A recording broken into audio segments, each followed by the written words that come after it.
I just feel that this guy is like so disciplined, but like it's not even a question for him.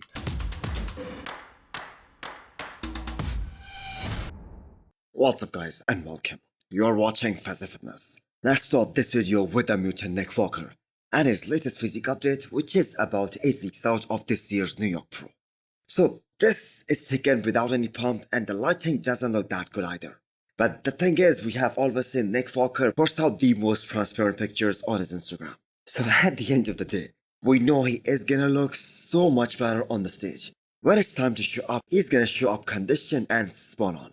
So, the big question with which the whole social media is buzzing right now regarding Nick Walker. Does his upper body looks bigger and rounder than his lower half? Obviously, that is true. That is always gonna be true. The discrepancy is there, and it will always remain the same way. And Nick Walker himself has admitted that. And it is so crazy that from the back, he is as complete as it gets. Top to bottom, the size of his legs in his back shorts, that looks ridiculously good. His back lat spread is turning out to be such a good shot for him because of that. And just 2 years ago, Nick wasn't even posting this mandatory on his social media because it was a weak pose for him. But just because he is missing that outer quad sweep from the front, his legs do not look that big in his front shorts. And at this point, it is pretty much confirmed that it is a genetic trait. Nonetheless, it doesn't look like anyone is gonna stop Nick Walker from winning the New York Pro. He's way too big for some of these competitors. Plus, at 8 weeks out, his conditioning looks absolutely spot on.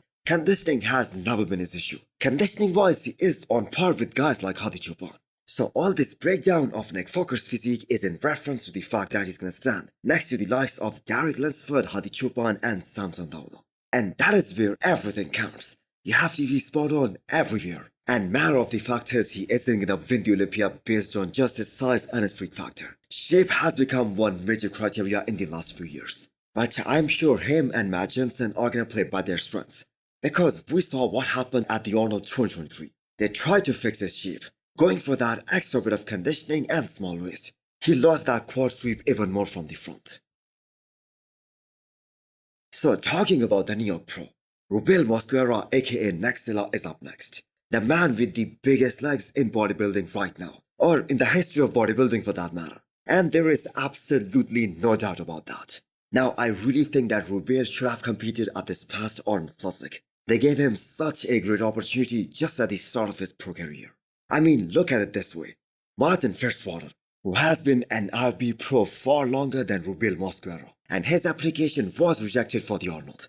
Now, supposedly, Rubiel is competing at the New York Pro this year, where he will surely be tested. Because we have some good competition at that show. The likes of Nick Walker, Antonio Burton, and maybe some other big names as well. And we are now less than 8 weeks out of the show.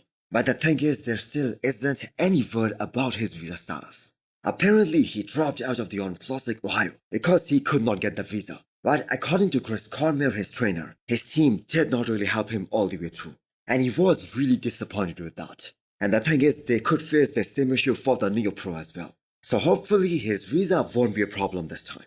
So it was a very good version of Nathan Diesha that he beat in Prague. Now I do agree that wasn't the best of Nathan, but still that was Nathan Diesha, the guy with the most IB Pro wins right now in the Pro League circuit. And some people had him beating Michael Krizo as well, including Dennis James and Nick Walker as well. And we did hear what Krizo had to say about Rubiel, that he doesn't have any symmetry, he is just big legs, etc. So if both these guys qualify for the Olympia, which I'm sure they will, this is gonna be one hell of a rematch. So I think if Rubiel is able to bring the conditioning, he is gonna be extremely dangerous for a lot of these guys. Especially if he can bring the separation in his quads. I know he doesn't have the greatest of symmetry, especially when he's standing still. But when he is in the pose, when he hits the shot, he does have a good flow. And even the reigning Mr. Olympia have some weaknesses. So Rubiel might be able to overcome those weaknesses, because this is just his rookie year. And I am sure he is gonna make some tremendous improvements under the eyes of this legendary trainer Chris Cormier. The Persian Wolf Hadi Choopan is on a different level when it comes to training and practicing posing. Was there a single moment during the last two shows where Hadi Choopan actually looked tired on stage, or where he did not have the control over his midsection? I am willing to bet you will not find one moment like that throughout these two Arnold Classic weekends, or in any of his previous shows for that matter. Antoine Vaillant specifically asked this question on the HD Muscle podcast about what Hadi's protocol for posing practice is, because Antoine himself said that no matter how hard he tries his posing, going through those rounds and rounds on stage, when you are dehydrated, that is a different ballgame. To ask Hani. Do you guys have Hani's number? You do? Can you ask him a question, please, for me? Please. What does Hadi do for his posing practice protocols? How often? How many rounds? What the fuck does he do? Because it seems like this guy could pose forever. All day. Now, the one person who is really close to Hadi Choopan when it comes to holding your exposure on the stage, that is Andrew Jack. The Andrew Jack that we saw at Texas Pro last year. And the reason was Andrew was practicing posing in sauna. And that is why he was like a statue up there. And Hunter Labrada started to struggle a lot, especially in the fourth round. And that is why he lost that show, according to Tire Mania. Now, this is the first time in quite some years when the former Mr. Olympia, he has a great shot of winning back his Olympia title after losing it the previous year. And if that happens, Hadi Choopan will be the first man after Jay Cutler to accomplish this phenomenal feat. Because realistically speaking, Brandon Kerry and Big Ramy, both these guys do not have a shot at the title anymore. But the way Hadi Choopan showed up here at the Arnold, Ohio, that was a very difficult physique for anyone to beat, including Derek Lunsford as well. And if Hadi is able to accomplish this task, winning back his Olympia title, even the greatest of this sport haven't been able to do that. Guys like Ronnie Coleman, guys like Phil Heath, even these guys were not successful in winning back their title. You think Hadi ate like a pin of ice cream the day of the show? Because I did, right?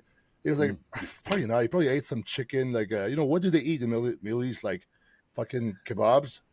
Next up, we have an update of the reigning 212 Mr. Olympia champion, Keone Pearson. So as a champ, his mentality has totally changed. He has become so vocal that nobody is gonna stop him from winning his second title in October. So Keone has been putting so much effort during this offseason, and the man has earned every right to say that. And here is the fact. Everyone believes that he's gonna be able to defend his title successfully. So right now he is touching 230 pounds, which is his heaviest ever. And the awesome thing about Keone here is that he's still able to hit a vacuum while being at the heaviest off-season weight. And I have to say that is a great off-season body composition. And if he's able to close that gap between him and Sean Corrida in all the back shots, there is just no way he is gonna lose to anyone. The fans love his physique, the judges love his physique, and despite him not having the best density or the muscle maturity out there, he was able to beat him in the rear lat spread shot. And the reason is Keone's superior shape. There is no one else like him in the entire 212 class. I mean, the man has one of the most eye-pleasing physiques, one of the most aesthetic structure not just in the 212, but across any division in the Pro League at the moment. So combine that with the work ethic that he has developed in the last year or so, it is gonna be a long wait for Keone if he comes in on and peaks to perfection every single time. So hit the thumbs up button if you liked the video, and smash the subscribe button if you wanna come back for more. Thanks for watching.